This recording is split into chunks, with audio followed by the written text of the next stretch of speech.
Dude, when I say that I haven't been this excited to watch two idiots talk in such a long time, I am dead ass. I am dead ass. I'm dead ass, dog. Dog, I'm dead ass. And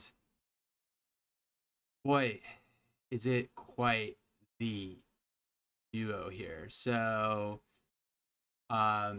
I guess somehow Joe Rogan got the Richmond guy, the Richmond, North of Virginia, Richmond, pedos guy. But yeah, Oliver Anthony, the guy with that song, the Richmond, North of Virginia, the dogs are eating my food, that guy. The people won't let me get welfare. Yeah, that one. Um, the the fat people suck. I don't like the fatties. That one. Yeah. So Oliver Anthony is yeah, he's making some waves in the music industry. Um, just like a Rolling Stone. God, that was awful. But he's got the unlikely anthem that just popped out of nowhere. It has both sides now of the political spectrum up in arms. You've got the left and the right kind of going back and forth. But fuck what I gotta say. Let's watch a little bit of this. You know, I'm excited to see him and Rogan get into it. From what I heard, there's like some talk about porn and fentanyl and who he is and yeah, so who better to talk to than Joe Rogan for that stuff, when you have turned down an $8 million record deal. But yeah, so let's do it and let's see what's up. Let's give it a shot, and I'm ready.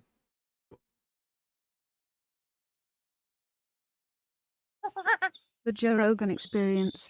You're gonna have to deal with that soon because I guarantee you, there's gonna be some people that are making some CGI. Oh, there are. AI. There already they out are. there? Oh yeah, I'm sure. What is that? I'm sure there are. Yeah, I haven't kept up with a lot just because I'm doing so. Anything social media related right now, or any internet presence I have right now is coming from me off the phone, just like before everything blew up. So I haven't invested the time to like look at everything circulating, but people like friends and family have sent me stuff, and some of it's pretty funny, but they've got all these different AI remixes of the song with different voices and overlaid different faces and all, and it's funny to see where it's gonna go. That is funny. Yeah, you're gonna have to deal with that. My daughter sent me some advertisement. She goes, "Did you do this advertisement?" I'm like, "Nope, nope, that's not really my voice." Yeah, I mean, like it is my the voice. day after the day after things blew up, one of the towing companies had an ad on Facebook that had it wasn't really me, but it was a red beard and like the side profile of sunglasses looking out the window. I'm like, okay, how dare you? I guess I've made it anyway. That's when I realized like people are already ripping things off. And what's crazy is like every shirt that I've worn anywhere in public, there's there's a organization that I'm not like officially related to. Dude, he's so pumped about all this shit. He's like, you can tell like he's I mean, I get it, like I would be too, but like you get what I'm saying. Like he seems like a different dude now already. Well, he's stoked. Let him be. Let him live. To or in any way have done anything with, but it's a friend of a friend in the neighborhood. It's called Nets with Vets, and they take out veterans with PTSD and let them go deep sea fishing. And so he asked me last minute just to wear his shirt at one of the concerts. And do you know now there's like 1,500 listings online for counterfeit Nets with Vets shirts? And so the organization reached out like, "Hey, are you like making shirts ripping us off?" And it's like, it's not me. So it's like it's a weird thing. But yeah, I've already experienced a lot of that stuff. Not so much on the AI side, but just I don't know. The internet's just such a rowdy place, Oh, it's so rowdy. The world's a rowdy place. It is, and maybe people bring their best and their worst on the internet. Like I've always tried to stay off social media as much as possible, but I've learned very quickly that like Twitter and Facebook and stuff like you see comments and feedback from people, both overwhelmingly positive that maybe you wouldn't get in a personal conversation, but also like overwhelmingly negative too, you know? Yeah. People just use that as a vent that they just take whatever seething hatred they have inside of them. They're like, oh, I'm getting that guy with it, you know? If you had a song just about love that resonated like that, it would be almost impossible to hate you. But you have a song where you're talking about how people are fed up with shit, and it obviously resonated. I mean, I've seen songs go viral, but that's pretty bananas, son. your shit went to the moon right away. And God, I'm not sure who sent it to me. I'll have to find out who sent it to me, because it's one of those things where like once one person sent it to me, then it was like dozens of people were sending it to me. It's funny because originally that song wasn't it wasn't really even in my top 5. Like, it's not normally the type of song. I've written songs with similar messages, but as far as that sort of like, I guess, anthem format is what people are calling it. It's like an anthem. Like, that's not something I would normally write, but it's an unlikely anthem. Yeah. You know, insane times. It would be an unlikely anthem. Yeah, I had no idea that song would react the way it did. At least in my case, I think the one thing that's helped me too is that my singing isn't the best, but I've never had any like vocal lessons or anything. So the way I sing is just the way I sing. And so like, I think even the same way with her and other people, it's like, it's maybe rough around the edges. It could be a little pitchy, or it's, you know, you're not using the right part of your face when you project and whatever. And so like on paper, things aren't quite right, but I guess to another human, it's like, it sounds right. Cause it is what it is, you know? It's authentic. Yeah. Yeah. I don't think there's any right way to do anything.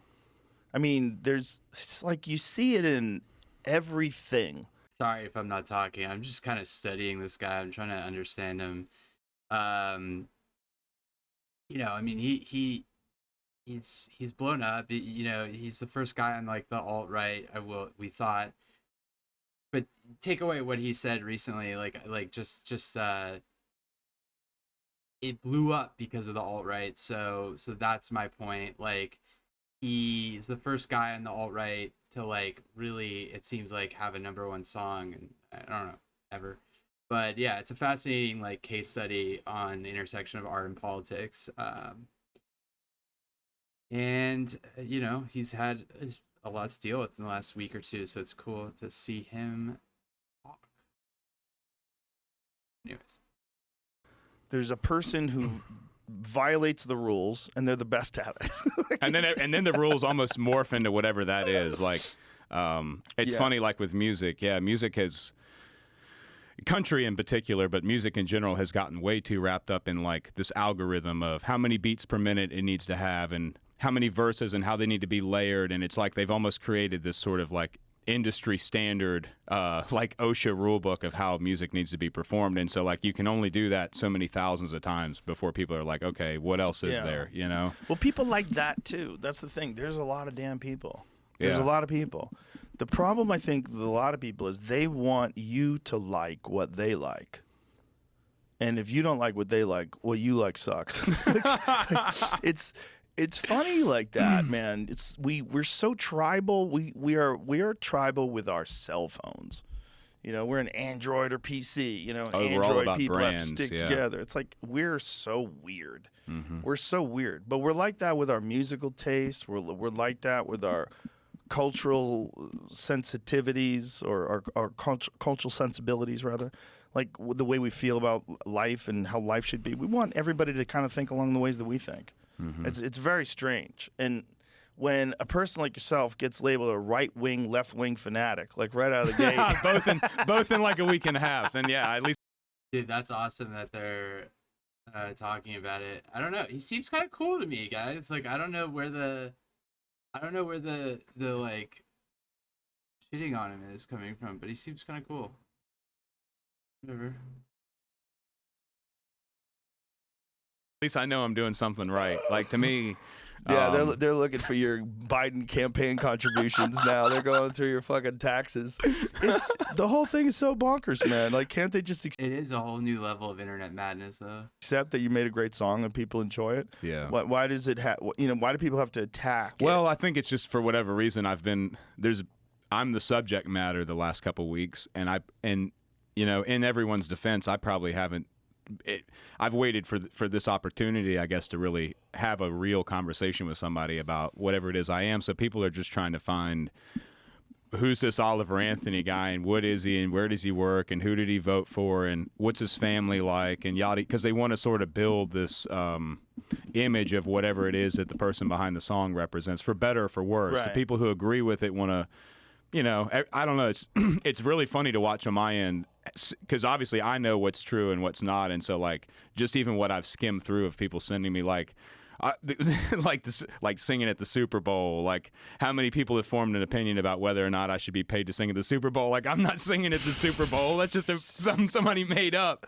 But there's been hundreds of hours of people's time wasted probably talking about all these little like things that don't even exist. It's just somebody made them up and put them on the internet, and so I'm just letting them ride. I think it's great. It's wild. I just think it's great, like that. At least the last couple of weeks, I've been able to entertain everyone and get everyone's mind off like all the other horrible stuff that's going on in the world right now. Like, at least everybody can have a good laugh, So, well, I mean, it's a subject of discussion. So like everybody is getting involved, and then somehow or another it became cultural.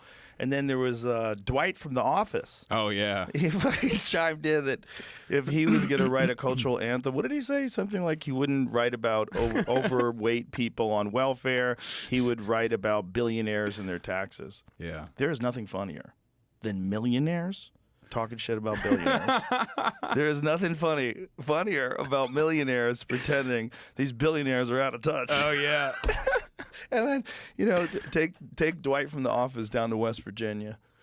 Take him through those coal mining countries. Take him through those places in Appalachia where people have extreme poverty. And pills have ravished those areas. Take him through there. And it's everywhere. Yeah, the sad thing is it's everywhere now. It's not. Yeah. It's funny. People right off the get-go, I guess because it was Radio WV that posted the original video, but like I've never once advertised myself as being necessarily from the mountains. My grandfather grew up in western part of Virginia in the mountains, but I'm from Farmville, which is technically Piedmont. But even throughout rural Virginia, that poverty is a big issue and drugs are a big issue. And I mean, it's not just even in the rural areas.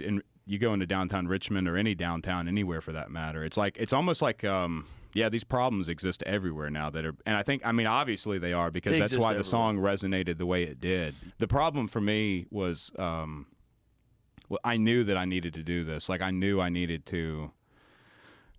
I procrastinated with music a long time. I mean, I'm 31. I've been playing guitar and singing on and off since I was a kid. Like, my grandma was in a band years ago, and so like I remember as a little kid, what got me interested in all of it was going, Dukes of Hazzard when I was a kid. I was like 5, and I used to sit with my grandma, and we'd sit and watch Dukes of Hazzard and watch Waylon Jennings pick that guitar. Of course, I had no idea who Waylon Jennings was, but that just like I just fell in love with that, and so grew up listening to like that 70s country, and she loved all the old stuff like the 50s and 60s, and even in the 70s, even Janis and all that. And so like she really introduced me a lot into music when I was a little kid, and so like I just kind of held on to it, but never pursued it the way I should. And then I'd play at a bonfire party, or I'd play at whatever, it's a friend's house, and everybody's like, man, you got to do something with this. You don't want to waste this talent you've got and whatever. And that would almost make me feel even shittier, because I'm like, oh man, I suck. Like, I'm such a piece of crap for not doing something with this. And so yeah, like when I was outside of work, it's like I'd drink, I'd get just absolutely stoned, and I would just sit around and try to think about anything but what it was that I really needed to be doing, which was like. And so it's kind of like funny, but that's ended up what kind of sparked me into like writing all these songs and doing all this stuff, because it's like I don't know, just like with you, probably with what you do, jiu-jitsu or whatever, it's like for me, songwriting it gets my head, like you said, getting your head clear, because that's all you can. And songwriting is interesting for different people, but now that I've been in the industry for 2 weeks, and I've talked to like. He's a sweet ginger. He's a sweet ginger man. You've been in the industry and conquered it. Now that I'm an industry expert, it's like some of the other musicians I've talked industry plant to, like the people I've looked up to over the years, they experience this too. But certain people, when you songwrite, it's a very it's dramatic. Like do you write all your own songs? Yeah, but it's have you been accused of not writing your own songs? Very early on, yeah, because since I guess it's not even my stage name. It's Oliver Anthony Music, and so it's supposed to represent music from, Oliver Anthony Music as my grandfather, and so he grew up in the 30s in the mountains and used to tell all these wild stories about how life was back then. But the music's just sort of a characterization of like The power of a viral song.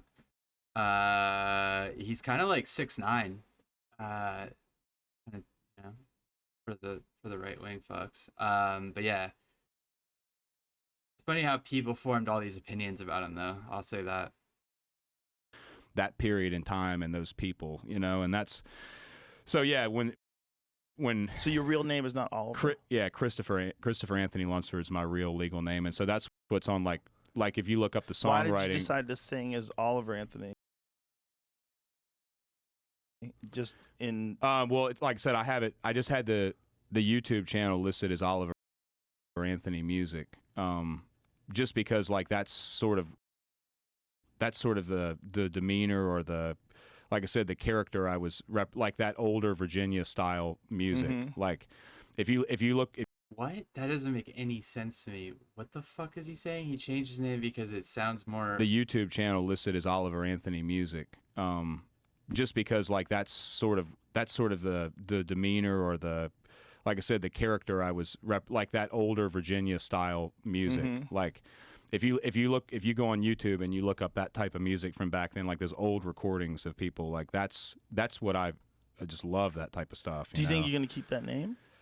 Yeah, I mean, a lot of people still call me Chris, and I've posted on social media, call me what. I mean, I've been called a lot worse than either of those things, but yeah, it'll stay Oliver Anthony Music indefinitely. Yeah, it's a special name, and it's a special name to me not only because it was my grandfather's name, but it's sort of like, to me it reminds me of how different things were back then. But he was born Oliver Anthony, but everybody called him Anthony growing up, and so like he always thought his name was Anthony Oliver, and last name Engel, and so like it wasn't until he was in his 60s and going to retire he realized that his name didn't match his birth certificate, so he had to actually change his legal name when he was in his 60s. But it's because he back thought his then, name was Anthony Oliver. Yeah, and so his whole life. But his legal name was, and so it's and his parents named him. So it's just like, but all the paperwork back then was so scattered up because a lot of people were illiterate. And of course, documents weren't tracked as well as they are now, and so it's like, there's people in the family that have a different spelling and it's the same last name, but a few letters are different and stuff. But it's just kind of cool. Like, but he just thought that was crazy. He had to change his name when he was 65 so he could draw his retirement and all, because his Social Security and everything was under a totally different name. But that's crazy. So it's just special to me. He's like the only. All right, my take is this guy is not that interesting, and I think that whatever this moment is not going to last very long. That's my take. I just don't think that he's proven that he's not that interesting. He'd have to do something really crazy to like keep the momentum here, but that song didn't really have like anything super exciting about it. That's my take. I guess time will tell, but yeah, I don't see this guy becoming the next Garth Brooks, at least not yet. Anyways, talk to you soon.